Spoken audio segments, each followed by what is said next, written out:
Hi, welcome back to Web Lecturing from Quarantine, and thank you for all the encouragements that I've received in the past week. With these encouragements also came questions like, how do we set up an online meeting? Well, to go into that, I will set up an online meeting through the Canvas conferencing system with Jeroen Keiren, who has been a teacher in the Open University for the past 4 years. So he really knows how to handle this kind of meetings. Because it is an interview, it's going to take a bit longer than the usual 7 minutes, but there is a lot of interesting information in there. So now let's go to Canvas and see how to set up the meeting. This is the Canvas page of the course MCS 000, which all the teachers at my faculty use to talk to each other and to learn about the COVID-19 situation. And if you look on the left, you can see that I've been giving teacher rights within this course, and that here there is a tab saying conferences. What you can also see is that this tab is disabled. It's not visible for students at the moment.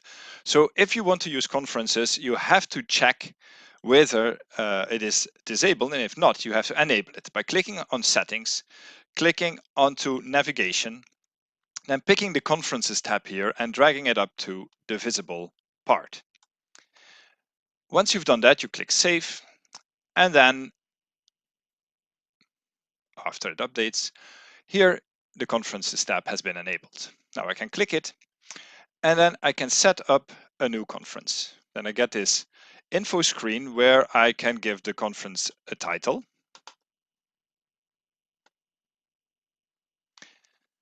And that could be interview with Jeroen Keiren. It's going to be a big blue button conference. We don't have any other options at our university here. The duration, I don't know, so I set it for no time limit. Could be short, could be long. We'll see how much Jeroen has to tell us. And I'm going to enable the conference for recording, which means that later I will get a tab inside the conference where I can say start recording, and whatever is recorded there will be stored automatically on Canvas so that we can review it later and so that other people can view it as well. Description, interview with Jeroen about the use about setting up online meetings with students. At the bottom here, there is a tab on whom to invite. And standard, it says invite all course members. In this case, that means all teachers of the Department of Mathematics and Computer Science. That's a bit too much. So let's just invite Jeroen. Where is he? Here. That means now that once I press start, Jeroen will get an invite to join the meeting, and then he can press join and we'll see each other there. However, I set up this meeting with him for tomorrow. I emailed him up front that we would be doing this, so tomorrow he will come to Canvas and check, not today. Which means that now, well, we just have to wait a little bit. And there's absolutely no reason why that waiting would have to be indoors.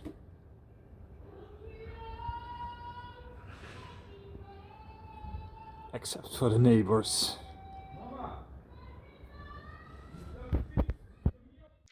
Okay, so I'm back, and Jeroen has notified me over WhatsApp that he's ready as well. So let's just start the interview conference session and see what happens.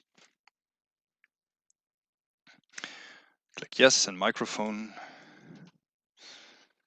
Allow. Test. Works. You are currently the only person in this conference.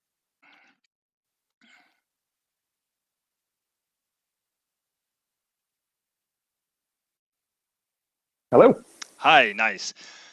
Welcome, and really thank you for joining me because I was a bit in a doubt on how to do this. Ladies and gentlemen, this is Jeroen Keiren, who is a teacher at the computer science department, but he has been teaching in the Open University for the past 4 years. So actually, he has more experience in doing online teaching over this kind of meetings than I have. And that's why I asked him for a short interview, and he kindly agreed to do this on a Sunday afternoon at 1 o'clock. So many, many thanks for that. Yeah, thanks for having me, Peter. Yeah, well, it's great, and we had a small little chat before we actually started up this this meeting, in which you showed me that I should not share my PowerPoint, but I should first convert PowerPoint to PDF, which you can do if you just export in the export settings of PowerPoint, and then you can upload your presentation here down here with presentatie upload, and you can drag your presentation to the conference. I already did that. And then you say confirm or upload, whatever it says here. And then your presentation will appear like this. And I think now you can see it. Could you see it before already? I could see it before already. You could see it before already. I didn't have it on my screen, so I couldn't see it before. So this is one of the things that you don't always know what the students are seeing and what you are seeing yourself. That's something that I found very, very frustrating. But what I wanted to do with you, you made a very nice blog post or a forum post on the MCS 000 course, in which you explained a number of things already on how to have these kind of online meetings. And I was hoping that we could just talk a little bit about them. Oh yes, of course. So I summarized them a bit myself, and then probably you have some comments on that.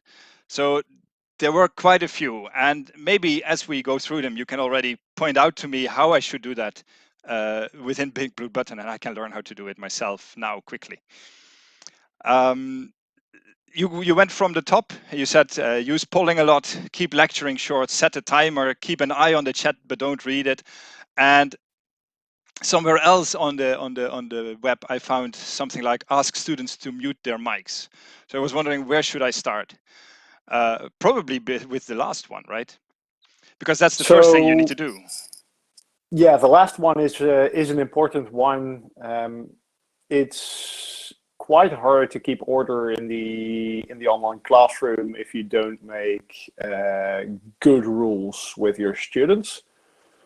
So asking your students to mute their mics is one of them, and I think it's a good idea to put this on a slide at the start of your lecture so that you first set a couple of rules on how to interact with each other. So it's the first thing they see, not your face, but just a slide saying, these are the rules. These are the rules, yes, or at least one of the first things. That's and one of the rules would be, well, ask them to mute their mics. Are there any others?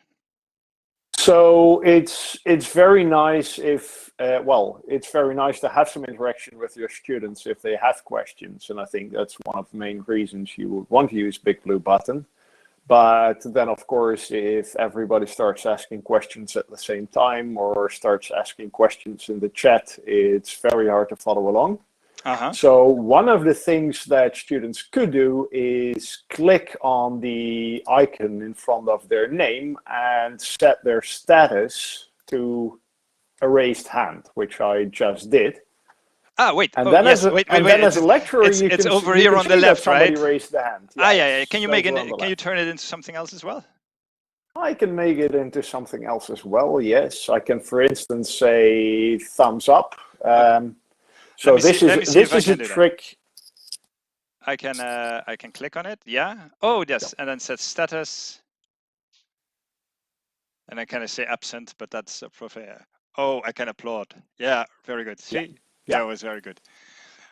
And so this is a short trick actually that you can use if you have a small exercise for your students that you let them work on for a few minutes. Then you can just agree that they do a thumbs up if they are done with the exercise. Oh, that's even better than an actual classroom. So that you get an impression that, about who is ready and who's not yet, and whether they might need a bit more time.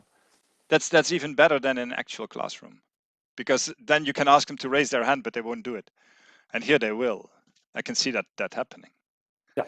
But if I have, so the screen is only something like 10 students would fit on it, right? If Yeah. I have 30 or 50 or, well, the worst courses that we give are 2,000, I guess, would that still work? So for 30, I mean, for 2,000, it obviously doesn't. But Now, so I must say I've seen colleagues at the Open University use a system like this for classrooms of between 200 and 400 students. that's impressive. But that needs quite a bit of practice to keep the interaction going in a setting like that. Yeah, so this series is called Web Lecturing in Quarantine. I mean, all the teachers who are now trying to learn this, they heard about it yesterday, basically, right? I mean, Exactly. the other ones that won't be interested in this video. Yeah. So here I would say that it really depends on your goal, and if your goal is to have a interactive Q&A session or a replacement for an instruction, then you probably keep the number of students, well, below 50, maybe up to 100. If you go above that, then really you're lecturing, and I would say you'd better replace the lecturing with a video recording or an online lecture or something like that. But then you just have the one-way communication instead of the interaction with the students. Makes sense. If you keep it to up to 50 students, then yeah, this is something which you can still manage also by checking the raised hands and things like that. I can imagine for if you ask, give them a little assignment and you ask them to raise their hand during the assignment, that would work perfectly. Yeah. I was wondering if it could also work if you're just explaining part of a lesson and they have a question about that, because then, well, most of the students will be not visible on your screen at least. Yeah. So I think there's one thing that we need to point out here, and that is many of the tips and tricks that I discussed in my blog post and that we're also discussing now are there for only one reason. And that is, normally if you're lecturing face-to-face, then you have a lot of nonverbal communication going on. True. So you can see when students get confused. It's easy to see that somebody raises a hand at some point, and you can say, okay, I'm coming back to you in a minute, but I first finish my explanation. Things like that. These things are a lot harder if you do online lecturing. And everything that we do in a setting like this is just there to replace that nonverbal communication. Yeah. And what about now to come back to your question? Yeah. So is it easy to see what's going on while you're doing an explanation? In my experience, we are incredibly bad at multitasking. True. So at least if I do something like that during my talking, then I'm going to lose track of what I was telling to the students.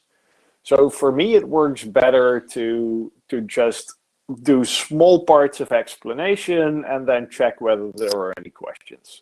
Yeah, so even ask it at that point. That relates a bit to your point saying keep lecturing short. So just really have PowerPoints that only have 2 or 3 slides and then go on.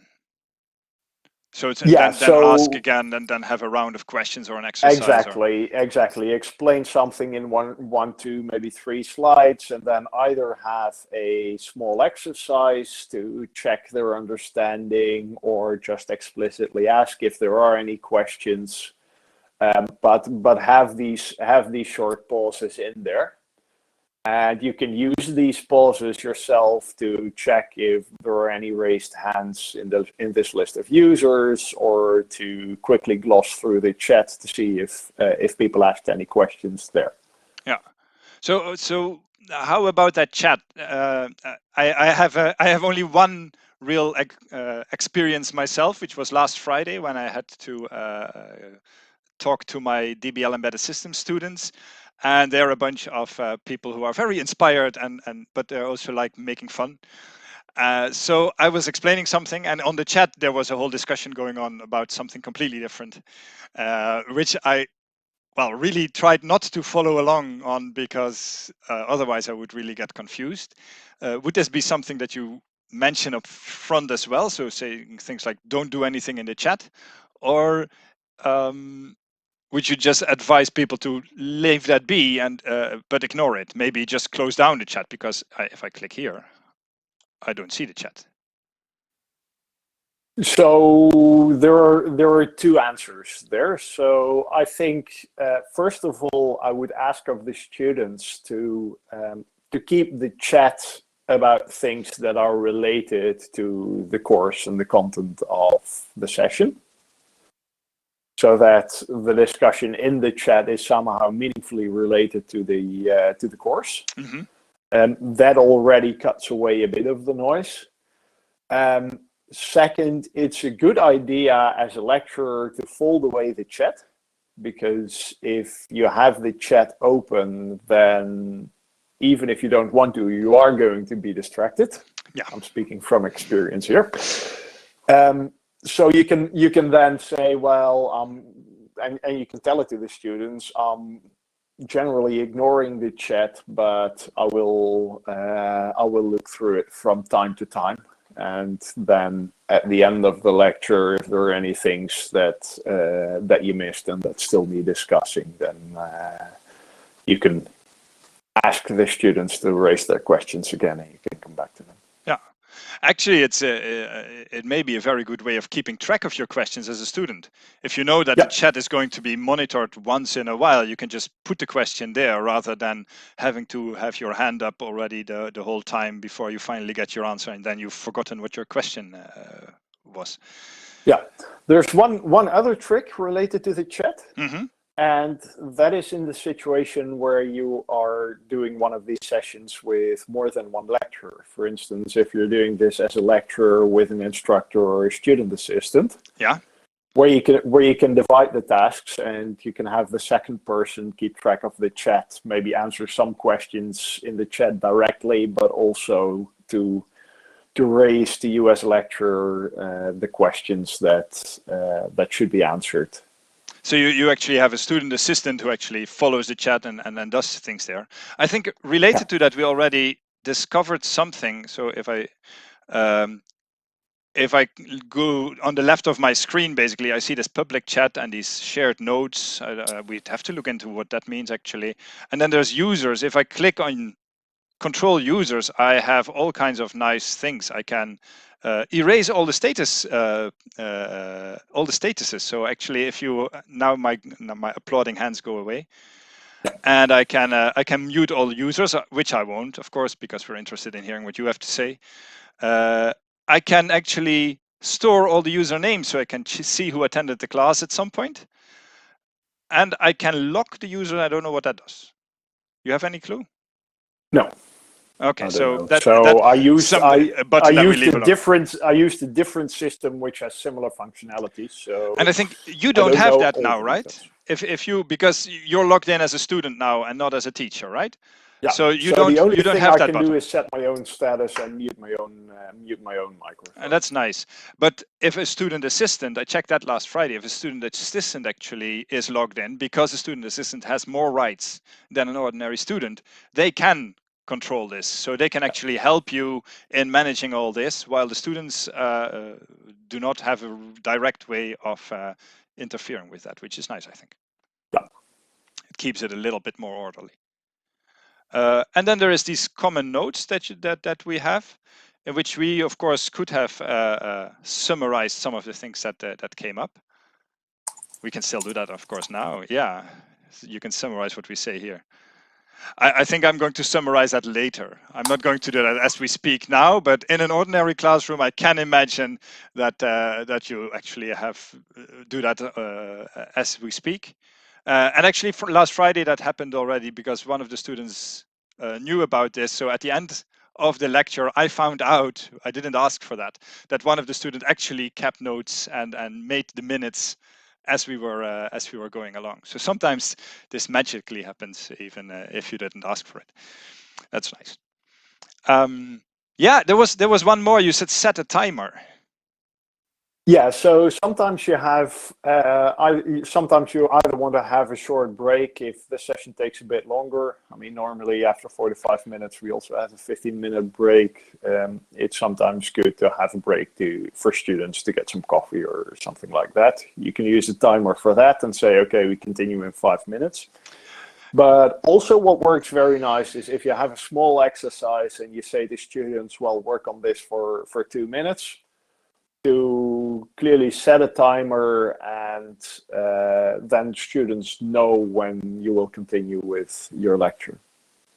And how do you set a timer in Blue Button? So I haven't found any functionality like that in Big Blue Button. So I don't know whether you found a trick for Yeah, it or found something out, but I think I may have a trick actually, because I was thinking about how to do this, and the first thing that I tried was in PowerPoint, but then now you told me that I should convert PowerPoint to PDF. So the first thing I tried was just make a PowerPoint animation, and the nasty part was that PowerPoint only allowed animations up to 1 minute, so that wasn't good enough. So then yesterday I was thinking about this, and I share my screen. And we all know from the previous videos that that will give this nice recursive effect once I manage to do it. There we go. And then I just start a nice video. And maybe I can mute the sound of that video because it's a bit distracting. So we now have a nice, well, this is a 6-minute video now because I'm already 1 minute on the way. So after 1 minute, of course, we'll see what happens. Do we have anything else to discuss in that 1 minute, actually?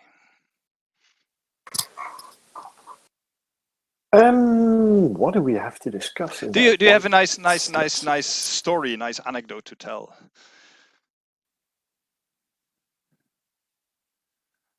Yeah, so I have one. I have one where really the video or the online lecturing worked really smoothly. Oh, that's good to So hear, because I don't want horror I stories had now. a no, Look, so there I he had is. a lecture There he at is. some So, point so about from this point on, it's going to be a 5-minute video. Yeah, there he goes. 5 minutes video. Oh, Ah, that he's was very eager to get those nuts. Yeah, that was Quercus. The people who who've seen my previous videos, they know all about him. Okay, so yeah. I want to know I've I had want to very stop yeah. this break, and let's just go back to the ordinary part. So stop sharing the screen. Shall we finish the story about? Yeah, give me the success story. Yeah, so I had this really nice online lecture introducing computer networks to first or second year students, where really there was a lot of interaction with students in the chat and in the lecture using their microphone. So really sometimes, and these are the nicest lectures I think that you can do online, sometimes you really lose track of the slides that you actually prepared, and you really get to focus on the kinds of questions that students have. So I can really relate to that. you really build the story on the demands of the students instead of on the image you have of what you Of what should they know. explain to your Yeah. students. Yeah. And sometimes I have the feeling that because you have these possibilities of keeping track of a chat and those things, you actually have a better opportunity to get insight in what their problems are. That it may actually be easier for them to voice their questions than when they have to raise their hand during a discussion. Yeah, it's a bit more. It's still a bit more anonymous than being Yeah. there in this large lecture hall and having to raise your hand and having to speak out and tell like you're not sure about something. Yeah, typing is a bit easier in that Yeah. respect. Yeah, great. I'm really looking forward to what this is going to give. Well, looking forward. It's a mix, right? I want to see what happens, but it's a bit scary as well, I guess, for many teachers out there. Yeah, and I mean it was scary for me the first couple of times that I taught in this way, especially the first course that I completely taught in this So remote way. the good thing actually is that we now learn to do this, while I hope at least that all the students are in a forgiving mood because of this corona situation. They all realize that you're a beginner.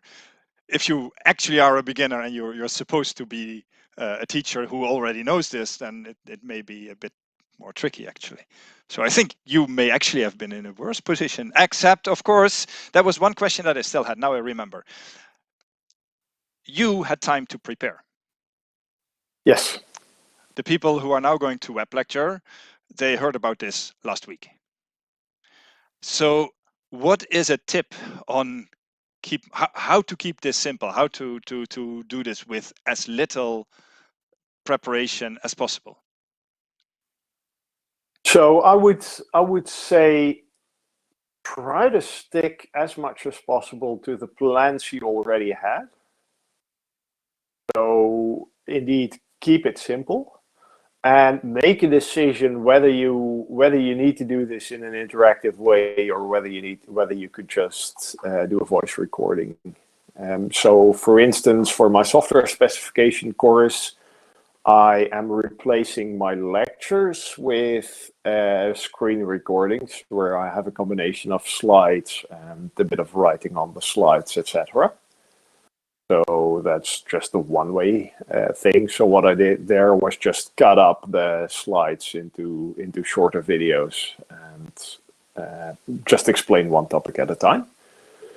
For the Q&A sessions, I would say try not to really go into full-blown instruction mode where you're really explaining things, but ask your students to send in their questions the day before so that you can prepare a couple of slides for some of the questions and then just take the discussion from there. Splendid. I think that's a very good last remark. I still have many questions actually, but if we're not going to make this video too long, I think this is where we should stop. So I think there is one tip that could help other people a lot. Okay. Especially if you only prepare part of the questions and you want to do an instruction style session. And that is, and I'm going to try that now, but you probably need to give me some rights for that. Oh. If you have a tablet that you can write on with a pencil. Oh, golden. Yes. You could actually try to join the session a second time. Ooh. Yeah, there was an echo there. Yeah. So, yeah, I got rid of the echo now.